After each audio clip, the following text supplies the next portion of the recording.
Hi everyone, my name is Katie Weigel. I am going to be giving your presentation this afternoon. Thank you so much for having me. I just wanted to go over a few reminders before we start that everyone is going to be on mute during the presentation and that there is a questions box that you are welcome to type your questions into, and I will do my best to answer as many questions as I can. Sometimes along the way, or I might reserve them to the end. So we'll go ahead and get started. So I was invited by the ALD Connect group to come back and talk a little bit more about supporting siblings through a family medical illness. I had been invited in October to join and speak very briefly at the conference about such an important topic, and because there's so much to talk about, we thought it would be helpful to do something a little bit more in depth. So my email address is on the presenter information, and you're welcome to reach out to me anytime if you have some questions or you need a little bit more information. It's important to read this disclaimer. The information and services provided by ALD Connect are for informational purposes only. The information and services are not intended to be substitutes for professional medical advice, diagnosis, or treatment. If you or a family member are ill or suspect that you or a family member are ill, seek professional medical attention immediately. ALD Connect does not recommend or endorse any specific physicians, treatments, procedures, or products, even though they may be mentioned on this site.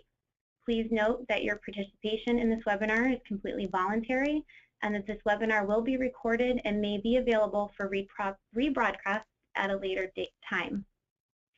So we'll go ahead and get started. The lives of brothers and sisters of who have a sibling who is seriously ill are significantly impacted in so many different ways. And they will struggle with a wide range of emotions in relation to their sibling's illness, as well as the changes that the family dynamics will have. Growing up with a sibling who has special health and developmental needs can be both positive and negative for these brothers and sisters. A lot of these kiddos grow up to be very empathetic and sympathetic, kind and caring individuals. They have a greater understanding of the needs of others and can be less egocentric and can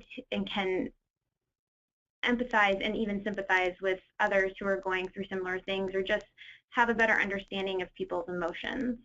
But at the same time, there's some negatives associated with it. And the goal of this presentation is to talk a little bit more about the concerns and emotions that brothers and sisters have and ways in which we can offer support to them as caregivers and professionals. So we're going to start by talking about some of the most common emotions that siblings might have. Siblings in general have a unique bond with each other, and likely will have the longest lasting relationships within a family unit. Siblings generally will live longer than their parents and will have relationships after parents have passed away. Due to this unique relationship, they have a struggle with the amount of emotions that kind of come their way when a sibling is either acutely or chronically ill. And the emotions that they experience are dependent on their age. But the most common emotions experienced by healthy or typically developing siblings are fear, worry, and anxiety, sadness, anger, shame and guilt, jealousy, and resentment. And those are the ones that we're going to focus on during this presentation. So I'm going to spend a little bit of time going into more depth about each one of these. So the first one we're going to talk about is the emotions of fear, worry, and anxiety. I kind of group these together because they overlap a lot in what we're going to talk about. But many of the healthy siblings start to become fearful that they may catch the illness that the sibling has. They start to fear that they may have caused the illness, something they did or something they said caused their sibling to get sick. I've worked with some kids that have felt some anxiety because they said something, and then the next day their sibling went to the hospital and they found out they had cancer. They come home from the first visit and they find out they have something. The siblings find out that their brother or sister is very sick, and they want to know if what they have is something that they can catch. So it's important to be mindful of that. They also sometimes fear that one or both of their parents could also become ill from the same illness that their brother or sister has, or they just start to have a more broad feeling of fear and kind of worry that they'll lose their parents another way. They start to fear and worry about being different from their peers. Depending on your age, particularly teenagers and adolescents, being different from peers is not a good thing. They want to be accepted by their peers, and so having a sibling who has health or developmental needs or both will make them different from their peers in some ways. And so that can be a big fear and a worry and cause a lot of anxiety for that age group. Many healthy siblings become fearful that their sibling may become sicker and may even die, depending on the acuity of the illness. Sometimes this can be a slow progression. Sometimes this can be rather quickly. It obviously depends on what the ill sibling is dealing with. Another thing that often isn't thought about are the adult siblings. As you grow up, adult siblings, their role will change and their relationship with their ill sibling will change. And adult siblings begin to worry more about who's going to provide care for their brother or sister as their parents age, or potentially as their parents die. So that's something that causes a lot of fear and worry for the adult siblings. The next emotion that is important to talk about is the feeling of sadness that overcomes a lot of these healthy siblings. If you think about yourself in any situation, when someone goes on vacation or is away for a little bit of time on just even a happy or positive occasion, you begin to miss them. So siblings begin to miss their brother or sister, as well as the parent and caregiver, because they're going to be spending a lot of time potentially in the hospital. They're going to be spending a lot of time away at frequent doctor's appointments. They become sad because their everyday family routines have changed. Having family dinners may not happen as regularly. Family movie night might not be something that happens as regularly as it used to. Kids can become very sad because parents have to miss soccer games or events that they're very excited about. So that's something that over time has to be watched and paid attention to, because a lot of kids can start to withdraw, become more weepy, or sometimes even develop some significant depression. Another common part of the sadness emotion is that the healthy sibling might feel as though the caregiver loves or cares for their ill sibling more than themselves, or that sometimes they don't feel like they're loved any longer. And sometimes that can go back to the fear and worry that they have done something to cause their sibling's illness. So sadness is something that can evolve over time and doesn't necessarily happen right away. And it's something that needs to just be kind of looked out for and monitored. The next emotion that I wanted to spend some time talking about is one of the ones that I think is typically seen by both parent or caregiver, family members, as well as professionals working with families, which is anger. This is probably one of the more common ones. I think it's more common because children in general don't always know how to process those emotions that they're feeling inside, and it just becomes too much inside and a little bit too hectic inside their minds. And because they can't figure out how to talk about it or release that energy they're feeling, I think it comes out in that angry, aggressive manner. So because their sibling's illness will cause a lot of disruption in their life, they develop these feelings of resentment and anger. And angry outbursts are often directed or taken out on that ill sibling, as well as toward the parent and caregiver. I feel like my experience is that anger is often verbalized, but more frequently seen in a physical and aggressive manner. Children I've worked with have, shared with me that they become very angry because, they didn't win a level in their video game, and they checked the controller at the TV or at the sibling because they blamed the sibling for losing the game, when it's likely that that anger that they're feeling, or the inability to deal with that anger and disappointment and frustration, is more involved with the emotions and that they're feeling and can't verbalize and express regarding the situation that's going on with the family. Another part of the anger is that kids start to get upset when they're frequently left by their parents and placed in the care of others. This happens because their routine, or what they're used to, is changing, particularly with younger kids. Routines are very important. Having breakfast with each other in the morning, getting ready for school, getting on a school bus, having mom or dad pick them up from school, having family dinner, bath time, bedtime stories, having different people do those routines every day. Although the routine might stay the same, the person doing it is changing, and that can cause a lot of feelings of anger at times. They also will feel a lot of anger because they feel like their ill sibling is being treated with favoritism and preference. Kids can't fully understand that the reason their sibling is getting this attention is because they are sick. They're not viewing it that way. Kids tend to be very egocentric or self-minded, and they also want to be treated ways that their sibling is.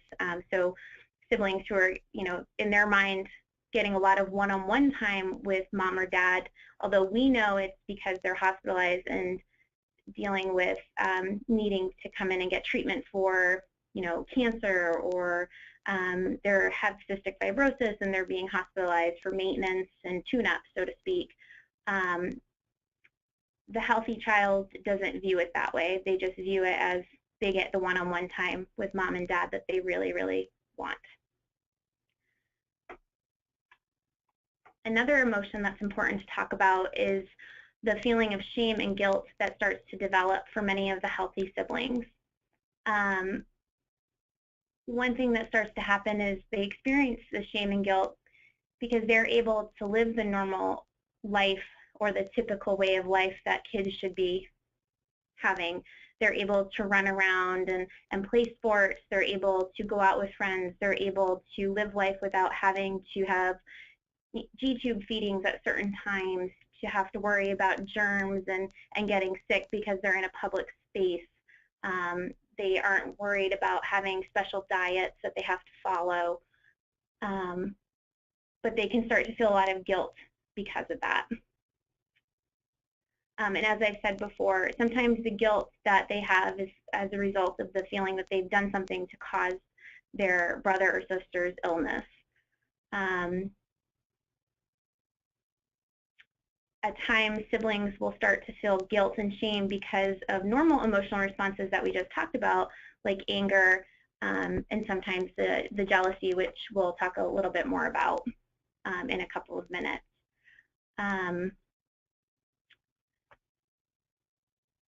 With shame and guilt, it's important to pay attention to this because the guilt can also lead to the sadness, the levels of sadness increasing. So siblings, the healthy sibling might start to withdraw from those typical and fun activities that they used to do because they're feeling so much shame and guilt, and they aren't able to express it in a way that they that will be healthy and helpful for them. The other common emotion, and the last one that we're going to talk about today, is jealousy and resentment. As we kind of talked about earlier, a lot of healthy siblings begin to feel jealousy because of the amount of attention their brother and sister are receiving, not only from their parent and caregiver, but other relatives, family, friends, health professionals, and community members. If you think of illness on a bigger scale, people want to help a family who is going through a hard time. And a lot of times the attention is directed at the ill child or the sick child. And the healthy siblings kind of get pushed to the background. Not intentionally, but it's just something that naturally happens when people are trying to help. It happens within hospital settings with the health providers. Their focus is on the child who's sick and helping them get better and helping them understand what's happening to them and making sure that they're developing as positively and healthy as they can. And in the meantime, the siblings are maybe hanging out in the playroom by themselves or with volunteers while their sibling is hospitalized and not getting the attention that they might need. A lot of times communities organize fundraising drives or do things that will help a family, community meals, someone delivering meals, and the meals that are brought are not something that the healthy sibling will like to eat. There's no questions asked about what the brothers or sisters would enjoy. It's often what would the child who's sick most specifically enjoy. So there's a lot of jealousy, and jealousy turns into resentment when all the attention is directed at the ill sibling. A lot of kiddos also begin to resent the material things that are starting to be given to their brother or sister who is sick. Things like gifts, lots of toys, lots of stuffed animals, books, iPads, electronic devices, or even the special trips that start to happen,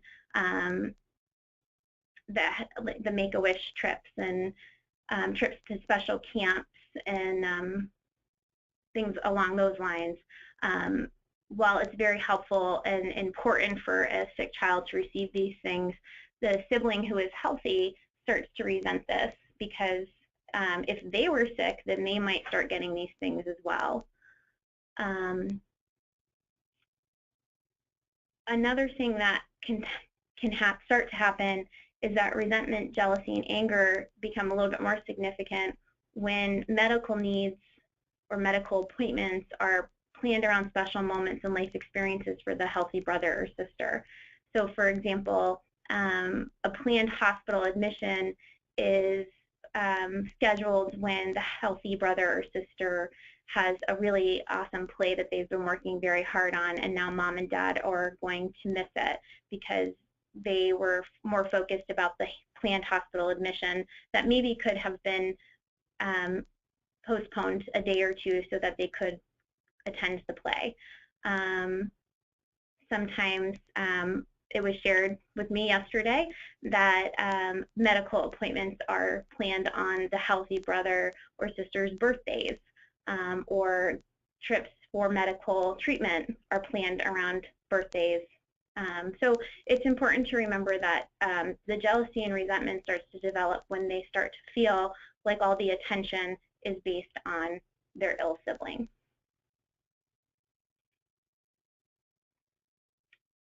The last emotion that I kind of wanted to talk about was something about loneliness, isolation, and abandonment. Sometimes siblings a little bit on the older side, maybe school-aged and adolescent, start to feel a period of isolation and aloneness because their parents are spending so much time with their ill sibling.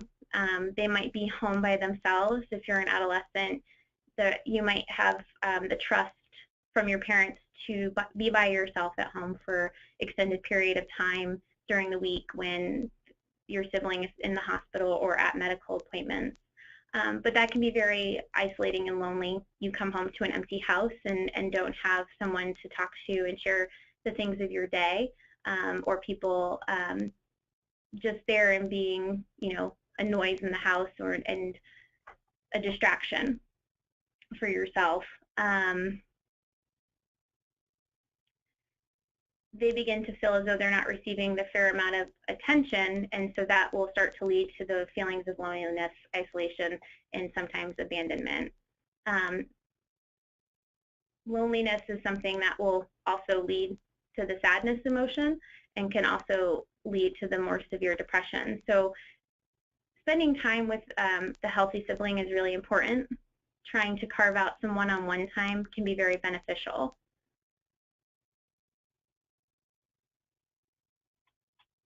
So some things that siblings would like caregivers and professionals to know is that they have the right to their own life. Basically, they want people to know that they don't want people to make assumptions about what role they're going to play in the lives of their ill sibling. They want to have some choice and control over what is going to happen as well. They want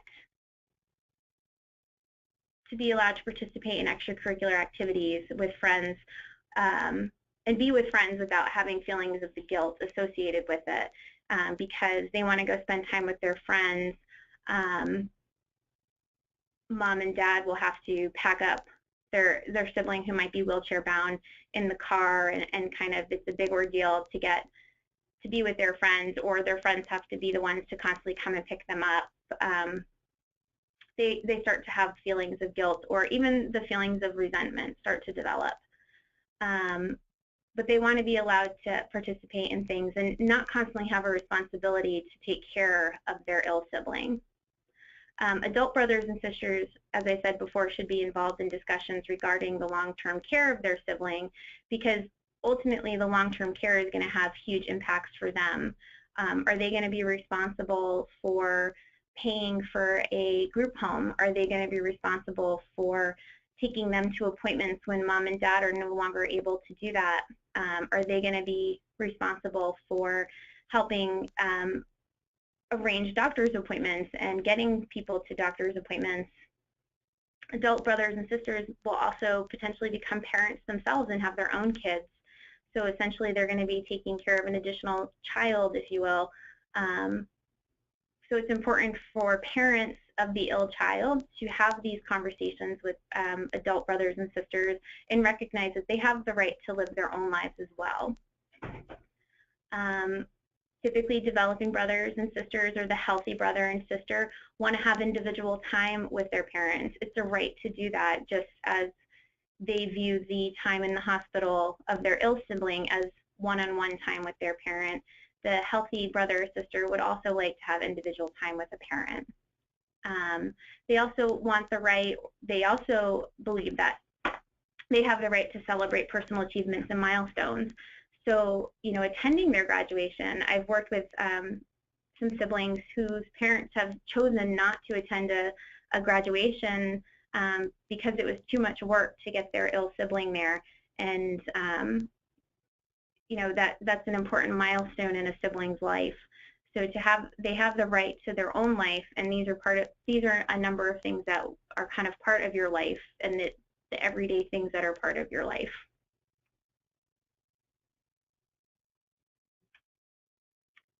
Some other things that when I work with siblings, or when we work with siblings, that they often express is that they kind of feel like parents and caregivers don't have the same expectations across the board of all siblings.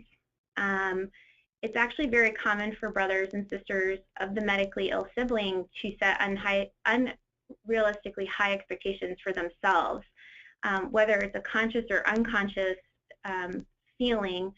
They feel like they need to overcompensate or do better because their brother or sister who is ill cannot. So as a result, it's a lot of stress that they'll put on themselves to get to college, to get to medical school, to play a sport and play it well and be the best one at it. And when they have these high expectations for themselves, sometimes you're not able to achieve them. And that can cause the healthy sibling to feel like they've disappointed their parents, disappointed their ill sibling.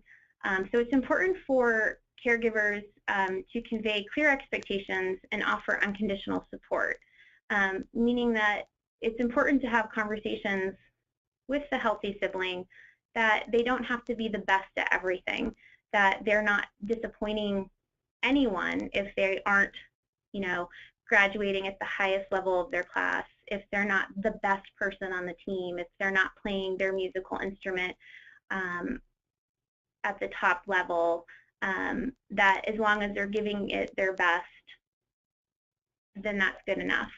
And that they don't have to do tons and tons of things, that they are able to just be a kid. And also encourage them to have a variety of interests. Sometimes the healthy sibling might take on the interests of an ill sibling. An ill sibling might have interests in baseball, and now the healthy sibling feels like they need to get out there and play baseball and excel at it because their sibling who's sick cannot.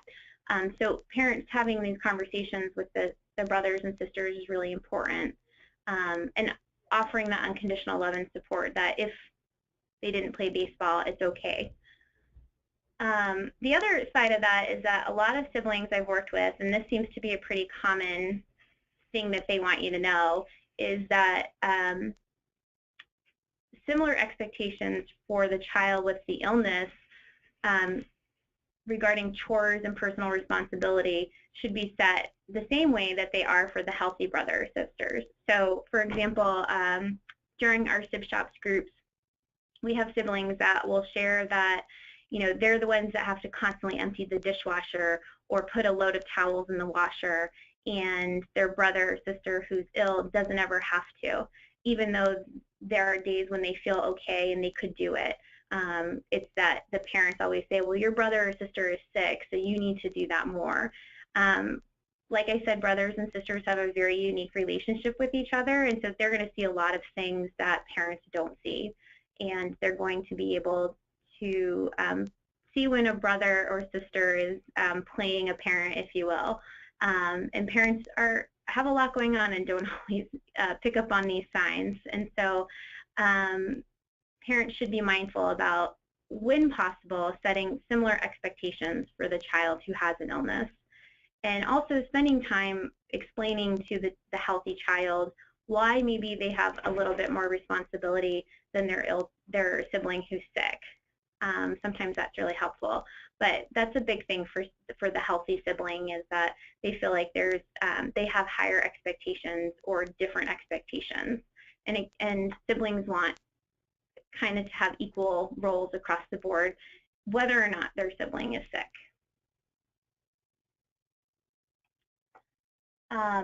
The other important thing is that healthy siblings always talk about wanting to know what's happening to their sick brother or sister.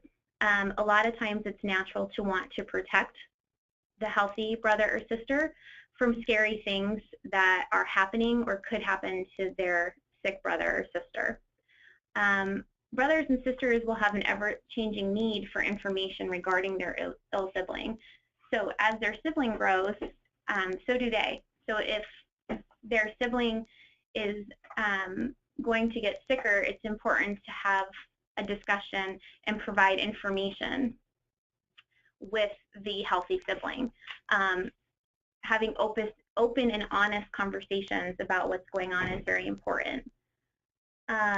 Healthy siblings worry about what's happening to their sibling while they're in the hospital, while they're having surgery, as they're getting sicker.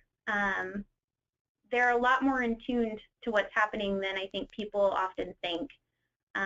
And sometimes the attention, because it's being given to the ill sibling, the healthy sibling is not intentionally forgotten about, but people don't spend enough time talking to the healthy sibling about what's going on. And those fears, worries, anxieties, and that sadness we talked about earlier can start to develop and get a little bit harder to deal with. Brothers and sisters who are healthy also want to know what they can do to help. Their roles and relationships with their sibling who is sick will constantly evolve. So they do want to help. They don't always feel like all the attention is going to somebody. They do understand that their brother or sister who is sick does need a little bit more. And so being clear about what they can do to help will make them feel more empowered and more in control of a situation that they don't have any control in. Acknowledging feelings of emotions of a healthy sibling is very important. So all those emotions that we talked about, acknowledging that it's okay to have them. It's okay to have the concerns and worries that they're having. It's okay to have the feelings of anger. It's okay to have feelings of jealousy. It's what should be expected, and those feelings should be validated. But they can also be curbed a little bit by knowing what's happening to the sibling.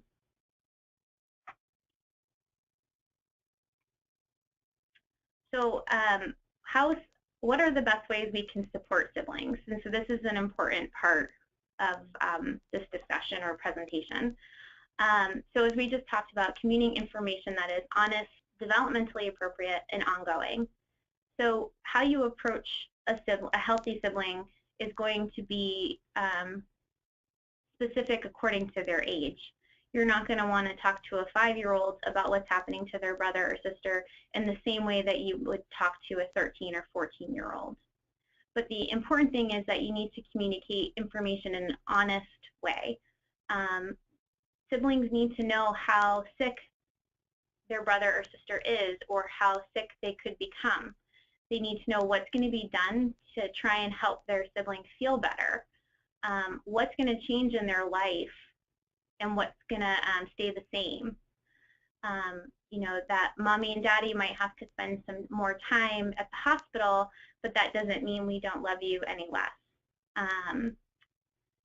And these conversations and the communication of information have to be ongoing. Things are constantly changing when you have an ill child, and it's important for siblings to know what's happening and always kind of be kept current. It's important to answer the questions that a healthy sibling has as openly and honestly as you can, acknowledging and validating their concerns. Even as silly as it might sound, I've worked with some siblings who are much younger, and they have some great questions. You know, they want to know if their brother or sister was going to get really sick and have to spend a lot of time in the hospital, and the parents acknowledge that it's possible that they will get sicker, and yes, they will have to spend some time in the hospital. And the next question immediately following with that was, well, who's going to make my macaroni and cheese every night? And do they know it's going to? I want the Annie's mac and cheese in the purple box, the white color.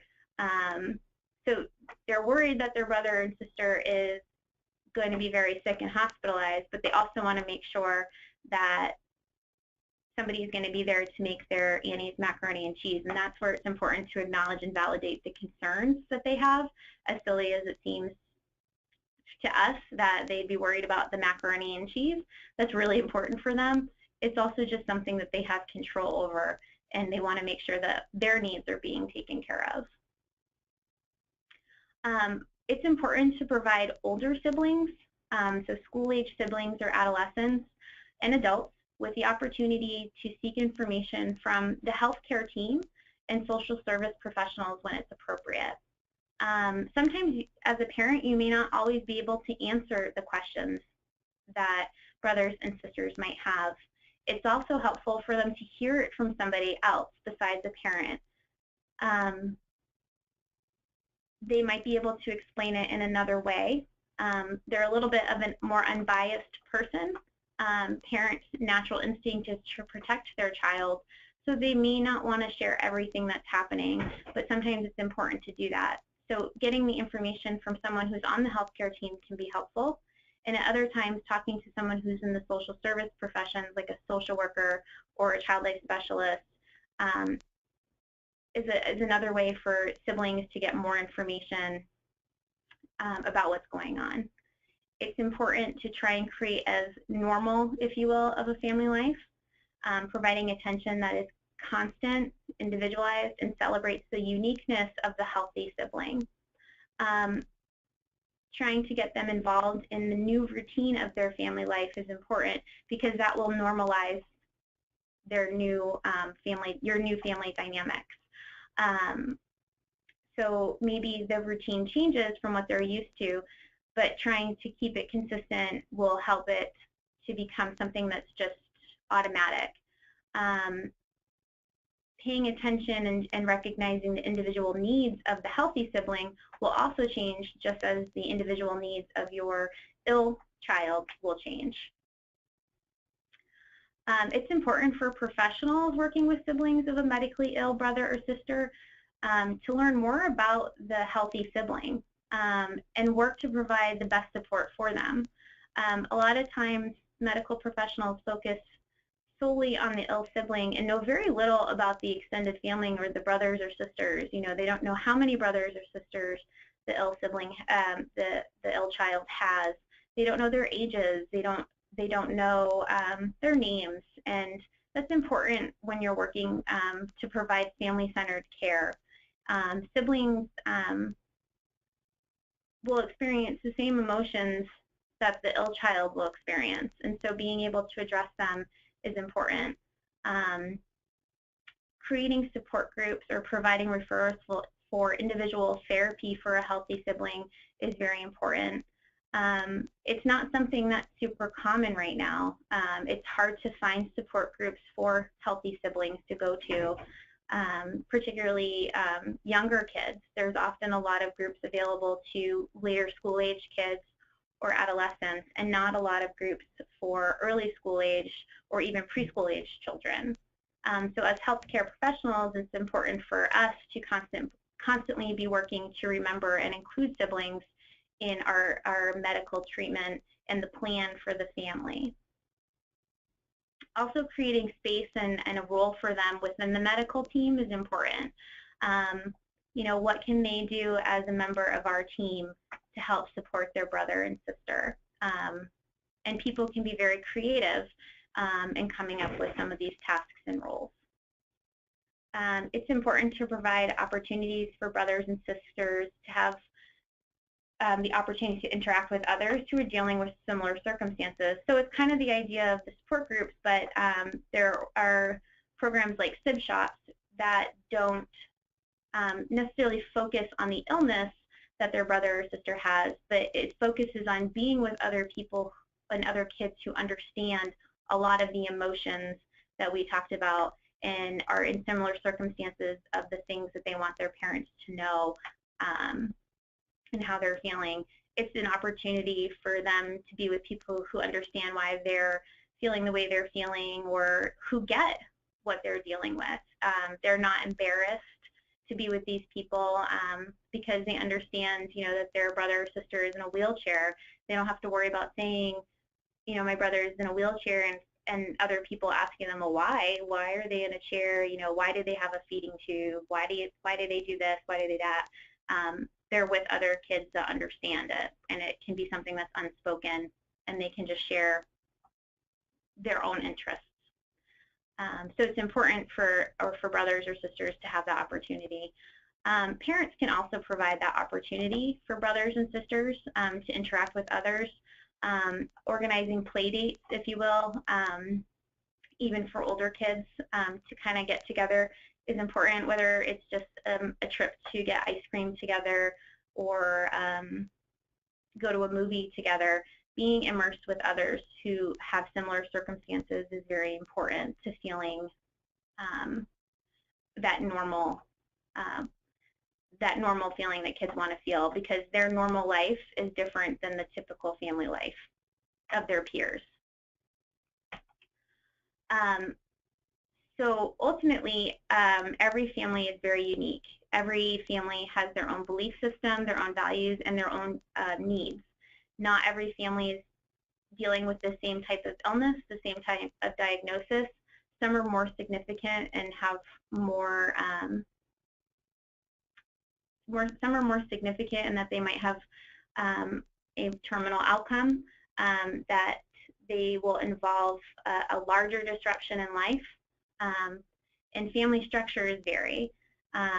Families are kind of, nowadays, the term family can mean lots of different things. So families can have a single parent or caregiver taking care of a group of children. There are multi-generational households that include, you know, grandparents living with them or great aunt and uncles living with them. And a lot of households nowadays include family members, more than one family member that has either a disability and or a medical illness. So it's important for families with medically ill children to be proactive in supporting all of its members of the family and facing challenges ahead as a strong and unified unit, and being mindful that we have to support the siblings that are hanging out in the background of these families. So I just wanted to provide at the end here some helpful resources. I will be giving a Word document that will have all of these things available onto it, so it'll be a little bit easier to get to.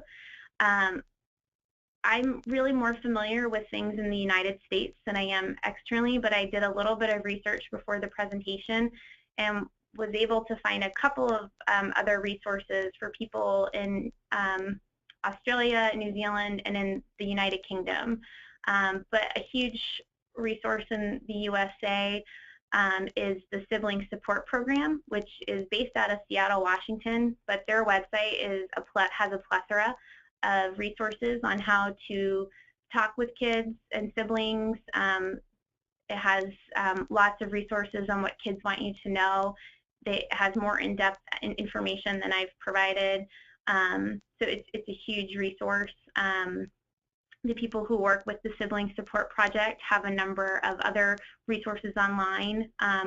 They have online support groups for teenagers and adolescents as well as parents. They also, people who work for this organization have a number of books that have been written that are very helpful.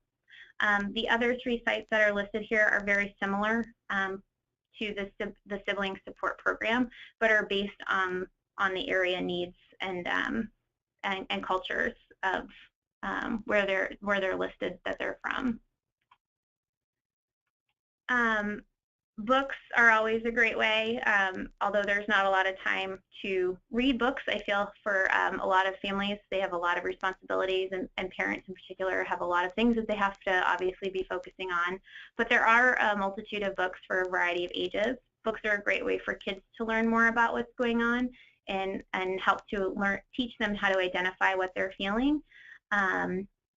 Below on the bottom of this slide is the link that is available on the Sibling Support Project's website to their Amazon store, and they have oodles and oodles of books for various ages, various diagnosis, various stages of diagnosis that you could browse through and see what would be helpful if you wanted to purchase them. Obviously, you can purchase them through Amazon, but a lot of them are available at the local libraries, your bookstores, and I've actually been listening to some of them through audiobooks in my car during my commute home. So there are definitely a lot of ways to kind of get some of these extra materials.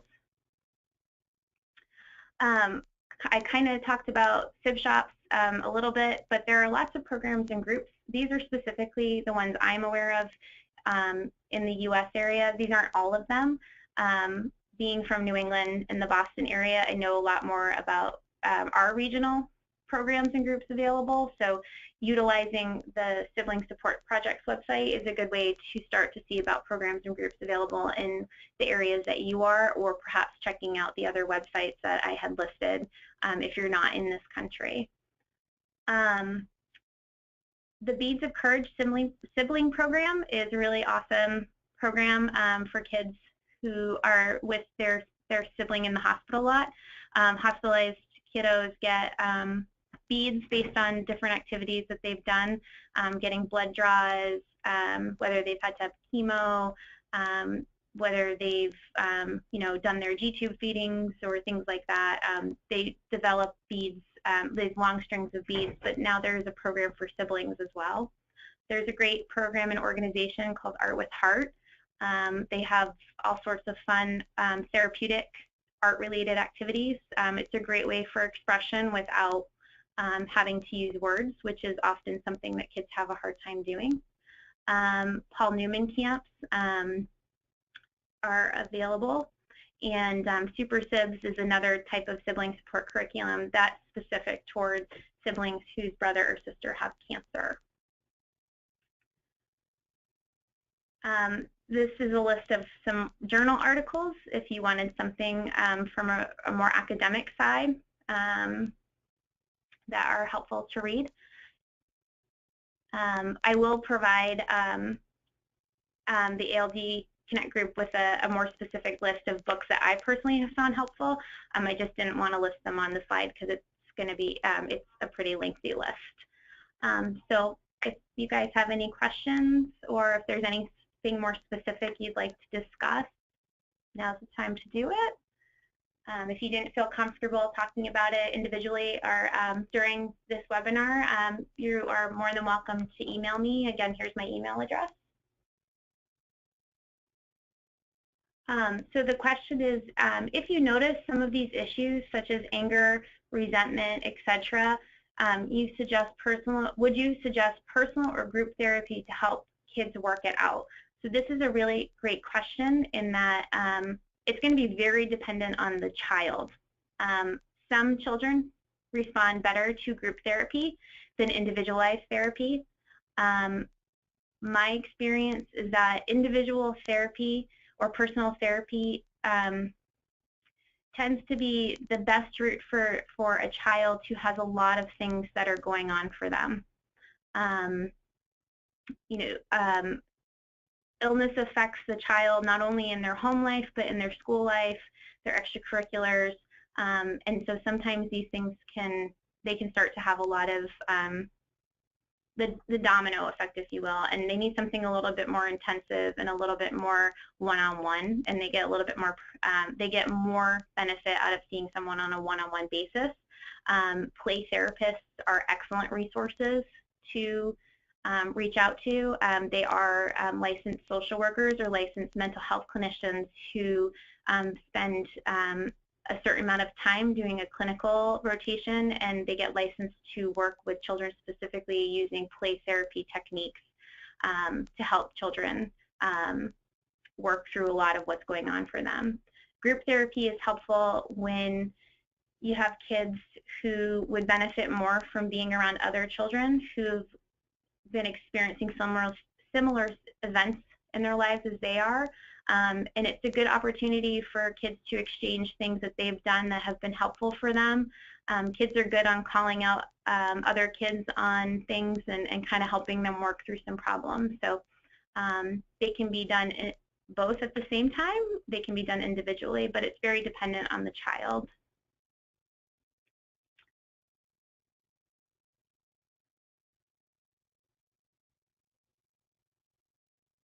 So this next question that popped up is, siblings of children with ALD deal with chronic illness.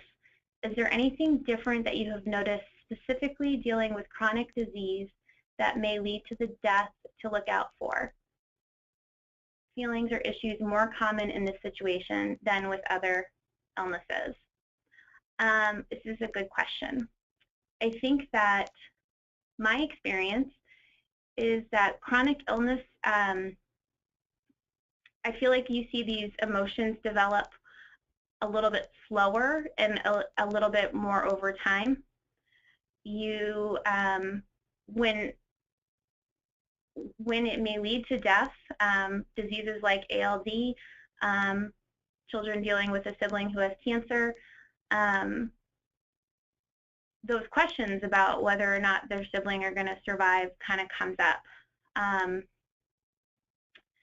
So I don't feel like the emotions or what we see in these siblings with chronic illnesses really differ from a child who has a developmental need like autism. I just think that they take a little bit more time to kind of develop, and they take a little bit more nurturing and understanding and assistance to help, and more of the resources that we kind of talked about in order to help them process some of the things that are going on for them.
All right, it seems like that's it for questions.